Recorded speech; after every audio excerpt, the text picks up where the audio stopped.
And what does that indicate? That indicates that soon the hospitals getting reimbursed less now because of Obamacare will start laying off the orderlies.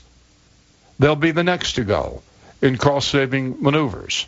And Obamacare that doesn't, by the way, if you're on it, you can't get in, I guess you already know this, to some of the great hospitals in the country. You can to the best one that we're fortunate enough to have in Baltimore, Johns Hopkins. That's because of state law. But forget Sloan Kettering in New York. You can forget Columbia Presbyterian.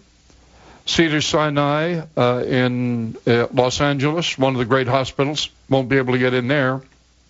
And will you be able to get into the Mayo Clinic in Rochester, Minnesota? No, the answer is no. And Betsy has pointed this out, and again, I want to salute her as an American hero. And Obamacare is falling apart. And we've got to do something as a nation about it. And the sooner we get it done, the better. Now, 3.3 million Americans signed up. According to them, I don't always believe them, but the vast majority of them are signing up on our nickel. Those of us who pay taxes. They're getting on Medicaid. They're not getting, the younger people are not getting on it the way they should be. So this signature accomplishment, and I'm looking over an editorial that I have sent up to our producer, Mr. Producer, as you know him, Richard Cementa, for posting on Mark Levin's website later today, marklevinshow.com, or later tonight, that this is unbelievable that this is going on. So what's going to happen in the hospital? Have you heard of staph infection? My mom beat cancer twice.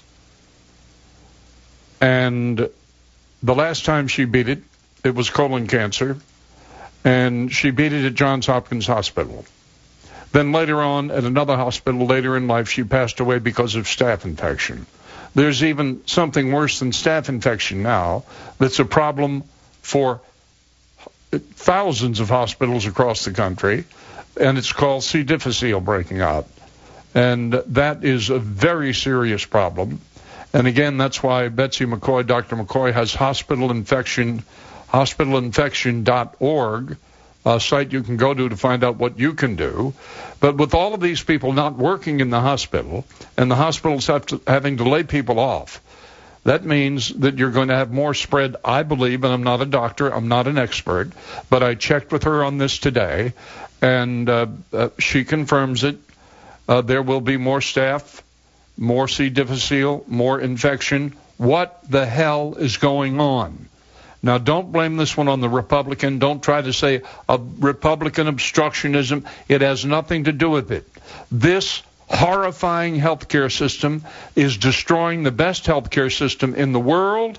It is the fault of one man who thinks he's a king, Barack Hussein Obama, who lives a royal lifestyle, and the Democrats in Congress who passed it. Let's hope it dies somewhere along the line. America will be better. It's one time we'll see addition by subtraction. My name's Tom Marr, sitting in for the great one. We'll be back. Mark Levin. Washington.